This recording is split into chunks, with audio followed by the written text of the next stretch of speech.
A gentle slope spreads across the land. As far as the eye can see, a world of desert. On a hill, a hamel stands still. Sand-laced wind, trembling eyelashes. Camels in the stable, waiting to depart. From afar, the howl of a dog. The straight, unfiltered heat of a fixed star. Footprints of someone, lifted by the waves. The clamor of the bazaar. Children running through the square. Colors blending as people pass by. A kicked ball rises high. A caravan leaving the caravanserai. Lukewarm wind through the gaps of a tapestry. All around, the lingering echo of an osprey. The glide of a fishhawk hunting, overlapping shadows of qanat shafts. In the ambiguous western light, a trace of angels. A dark room of secrets no one knows. A pinhole where inverted information slips inside.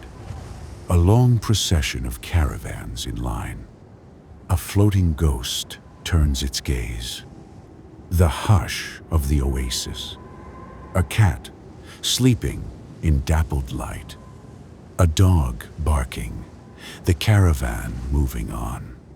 This is still the middle of the journey.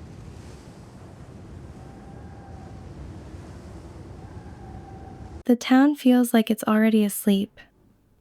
I hear nothing but the sound of breath. A red light leaks through the curtain seam. I look outside, just for a second. The tail of a falling star still glows. If I stay quiet, I might hear more. I can't settle in my bedroom, so I hide myself in the closet. I want to go somewhere far. Horoscopes never tell the truth. Slow steps on the creaking stairs. A ghost near the storage by my feet. A carpet, white like snow. The front door tastes like chocolate. I roll through town on roller skates. Even guard dogs pass me by. Lemon light, a comet's trace. I think I'll trust a little magic tonight. A tired burger shop. A radio murmuring about war. Highways crossing left and right. A school bus full of ghosts. A park, a crossing, a lighthouse, a cape. Searchlights cut the night in lines. A bottle drifts in from far away. Dim light, wrapped in foam. Sometimes I remember you. Sometimes, remember me. That summer, outside the town. On the hill, the secret we kept. At Bowling Ball Beach, pearls fill the shoreline. Church bells won't stop ringing. Blessings fall everywhere. Vitro rolling on the grass. Confetti flying toward the sea. A Vespa made to fly. A lemon squash thrown high. Storms arrive without a sign. Even forecasters don't know why. With things washed in by the tide, we sleep inside a fragile shelter. One day, sorrow turns in an hourglass. Spring comes. A daffodil leans toward its own reflection. Narcissus, quietly in bloom.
Good evening, ladies and gentlemen. This message is for Norwegian passengers traveling on Norwegian flight DY7114 with service to Rome.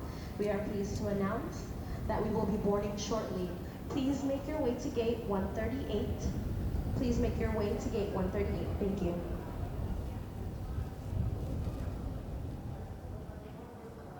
Where did we come from? Who are we? Where'll we go? I think that if you live for around 20 years, you inevitably experience several major goodbyes, whether it's family members, classmates, or artists you love. The first time I became aware that someone close to me had died was when I was in elementary school. It was my maternal grandfather. For many people, grandparents may be their first encounter with death. Back then, I accepted it easily, thinking, well, he was a grandfather after all. But looking back now, he was still quite young. My grandmother is still alive and seems well. For a while after that, no one else died, or at least no one close enough for me to really feel it. Maybe friends of friends had passed away. A few years ago, my aunt died suddenly. She clearly liked alcohol, and I think she was a strong person in many ways. But to anyone, it was obvious that she drank too much. Because of that, even though it felt early, I was able to accept it somehow. What struck me more deeply was that, before my aunt passed away, her older brother, one of her two siblings, had been diagnosed with cancer. Being an only child, cousins don't really become substitutes for siblings. Even if our parents are close and we spend time together, it's not that different from classmates you just happen to see often. I never quite knew how to interact with my cousins from the beginning. Unlike his younger brother, whom I grew up with while feeling a vague sense of closeness, the older one gradually became more and more wild, until it felt difficult to talk to him at all. His hairstyle and clothes were always cool, and stories about him drinking alcohol and secretly smoking made their way even to me, his cousin, which I found strangely amusing. There must have been many reasons why he turned out that way, but I wonder if his family environment played a part. I think my aunt's heavy drinking also came from stress rooted there. Knowing you have cancer, then losing your mother, and then dying yourself just before graduating high school, what must he have been thinking? At his funeral, many of his classmates gathered. Part of it was probably the bond of class and grade, and part of it the fact that death is still distant at that age.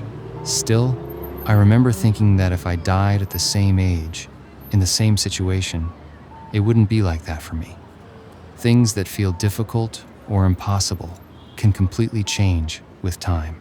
That's why, even among relatives where distance itself is already complicated, I believe that someday my cousins and I would be able to talk honestly.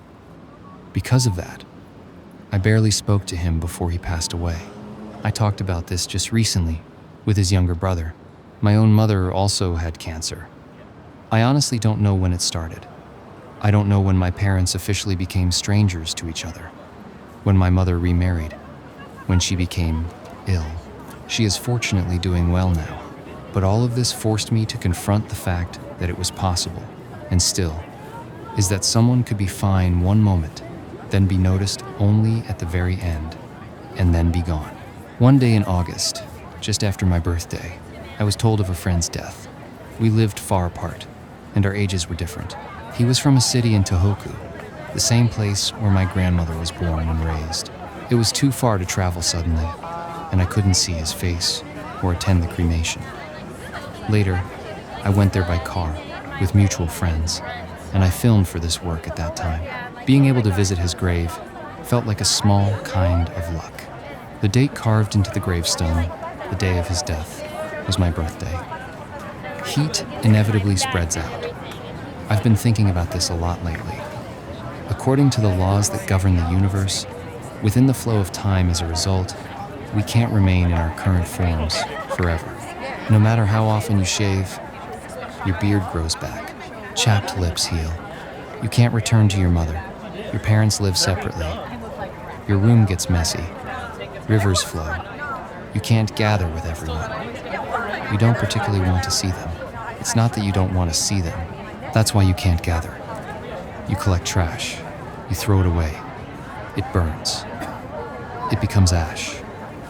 Trash is burned to heat a pool. Trash is buried and flowers bloom. People meet and bring things together at a baseball field. A skateboard rises and falls. Everything just keeps moving. We wander every day. Amid colliding heat and the constant sound of sad news, we keep wandering in search of a place where we can maintain ourselves as much as possible until the day the end arrives. In a world where what we think and what exists are overflowing, I am there too, in the gaps moving around, wearing down, unable to fully prevent that erosion. Still, within it all, there are precious moments and encounters. While thinking about love, wandering between what we think and what exists, if it's possible to leave this here, now, I want to leave it. That's why I began to make this.